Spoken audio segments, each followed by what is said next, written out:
O beta-dinutuximab possui registro sanitário pela Anvisa. A Anvisa aprovou o beta-dinutuximab, esse é um importante medicamento.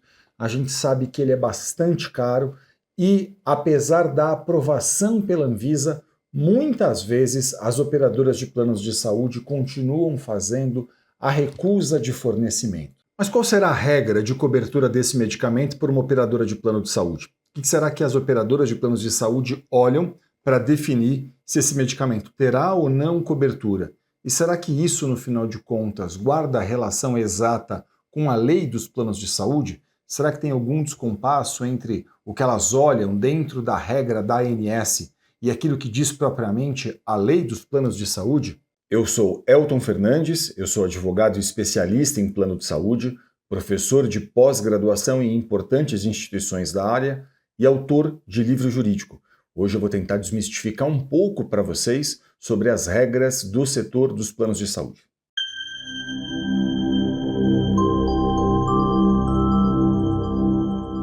Olha, esse medicamento é um medicamento de uso ambulatorial para o tratamento do câncer. E nessa situação especificamente, a regra da ANS entende que ele tem cobertura automática e obrigatória pela operadora de plano de saúde, sempre que a prescrição do médico estiver em acordo com a bula autorizada pela Anvisa, aprovada pela Anvisa no Brasil. Então, vou repetir a regra para vocês. O que entende a ANS nesses casos desse medicamento especificamente é que se a prescrição médica foi feita exatamente em acordo com a bula, a cobertura pela operadora de plano de saúde deve ser obrigatória, ok? Isso é o que entende a regra da ANS. E, portanto, em que situações a operadora de plano de saúde costuma recusar esse tipo de tratamento?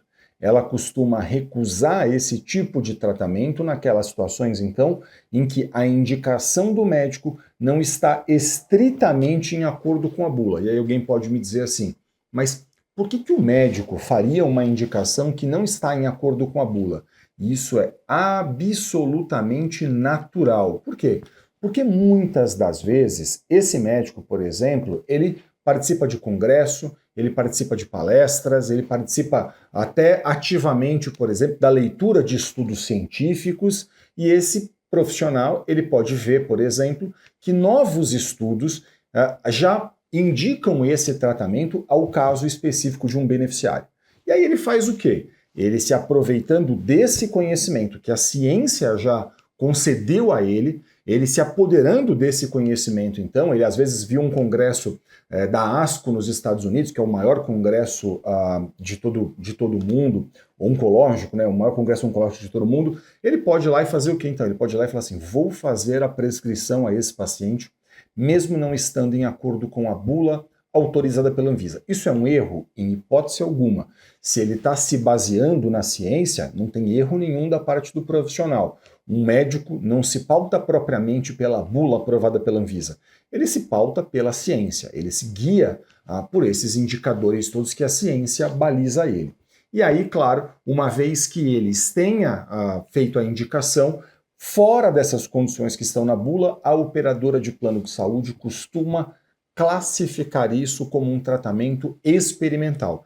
Essa é o maior tipo de recusa que a gente vê na prática. Ela diz, o caso não está em acordo com o rol da ANS, o caso não está em acordo com a DUT 64, o caso não está em acordo com as diretrizes de utilização, ela sempre vai utilizar, esse tratamento é experimental, é off-label, e basta que o médico, então, tenha indicado o tratamento em acordo com a ciência, ok? Que esse tratamento, então, estará em acordo com a lei. Por quê? Olha, não é errado que um médico faça a indicação de um tratamento em desacordo com a bula. Isso, por si só, não constitui qualquer tipo de erro por parte do profissional. Por quê? Porque vamos imaginar o seguinte, esse médico, muitas vezes, ele está ali acompanhando os melhores e mais importantes congressos sobre a oncologia. Ele está participando, então, de congressos dentro da ASCO, lá nos Estados Unidos, que é feito anualmente, ele está vendo as publicações científicas de estudos que vão saindo, e aí ele tem uma bula que está aqui aprovada, mas que está defasada, por exemplo,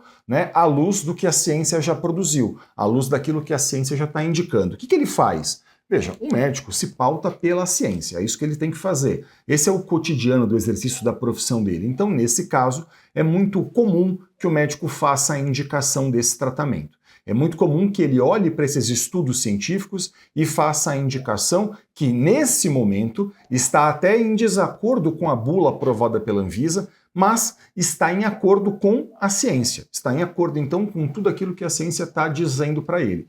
Só que aí tem um descompasso. Tem um descompasso entre a bula aprovada pela Anvisa e a regra da ANS, e tem um descompasso, então, entre a ciência. E nessa situação, claro, o médico pode ir lá e fazer um relatório, ele pode justificar tecnicamente a opção dele, ele pode ir lá e fazer, explicar para a operadora de plano de saúde, então, por que esse tratamento, mesmo estando, por exemplo, em desacordo com a bula, ele é um tratamento tão relevante ao paciente. Essa é a maior razão pela qual a gente vê no cotidiano, né, no exercício da profissão, eu vejo as operadoras de planos de saúde recusando. Então, o que muitas vezes acontece é que a operadora de plano de saúde, ela diferencia o que é off-label daquilo que ela, ou melhor, ela não diferencia o que é off-label do que é experimental. Ela trata como se tudo fosse a mesma coisa. Off-label é o que não está em acordo com a bula. Experimental, no final de contas, não tem nada a ver com a bula. Experimental, a gente deve classificar isso apenas como aqueles tratamentos que não têm lastro técnico-científico. O fato de não estar na bula não faz com que um tratamento possa ser considerado experimental. E, portanto, essa regra da ANS dizendo que, estando fora da bula, a operadora de plano de saúde, ela não teria, então, em tese, a obrigação de fazer o custeio, ela está incorrendo numa afronta à lei. Né?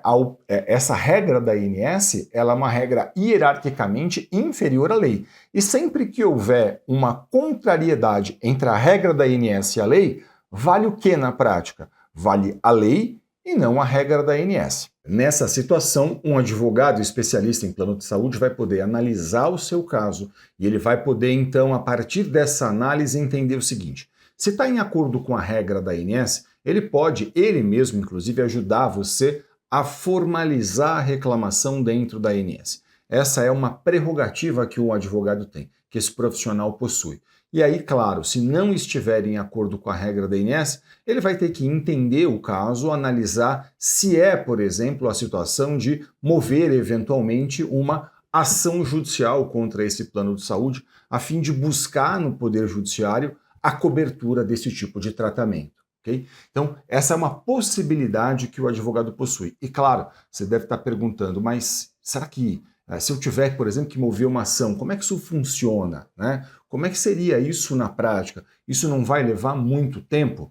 Deixa eu explicar um pouquinho para vocês essa questão. Olha, a ação judicial é um procedimento. Esse procedimento, por exemplo, ele pode ser feito com um pedido de liminar. O que é um pedido de liminar? Né? Um pedido de liminar é um requerimento que você faz a um juiz pedindo que ele determine desde logo, desde o começo do processo, o fornecimento do tratamento que aquela pessoa precisa.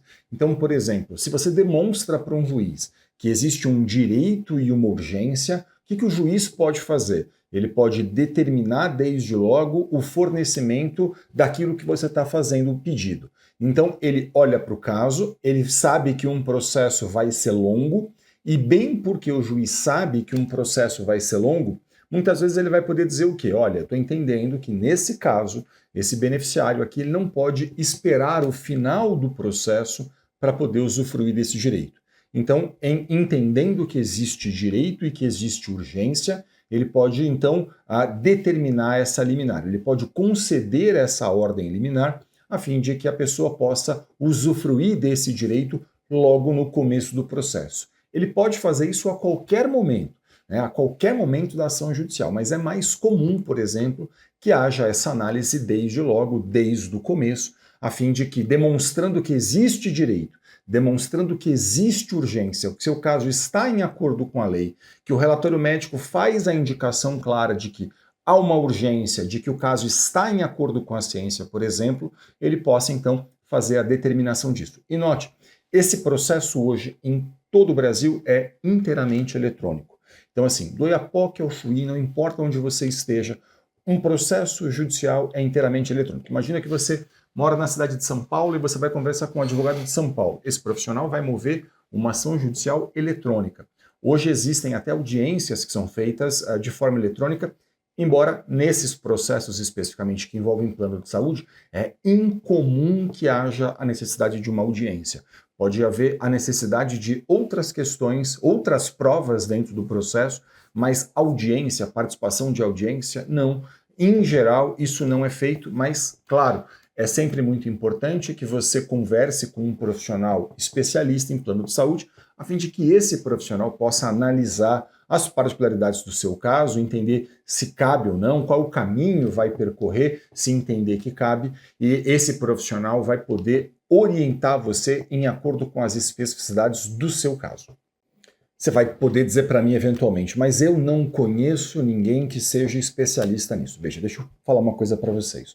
Hoje, essa consulta com o seu advogado pode ser feita até de forma online. E eu tenho muito orgulho de dizer para vocês que em todo o Brasil, nas pós-graduações em que eu leciono, a gente forma profissionais cada vez mais capacitados, especialistas nisso, capazes de olhar profissionalmente para uma questão como essa, capazes de fazer uma análise cuidadosa de um caso, a fim de poder entender quais são as possibilidades que a gente tem, quais são os caminhos que vão ser percorridos. Então, se você não conhece um profissional aí da sua cidade, por exemplo, você pode buscar isso pela internet, fazer isso online com um profissional, não tem problema nenhum, até porque, como eu mencionei para vocês, um processo que eventualmente tenha que ser movido um processo, essa ação será eletrônica, tudo correrá eletronicamente. Então, não importa se você está numa cidade e seu advogado está na outra cidade, se você está num estado e seu advogado está muito distante de você, porque tudo isso pode ser feito hoje de forma online,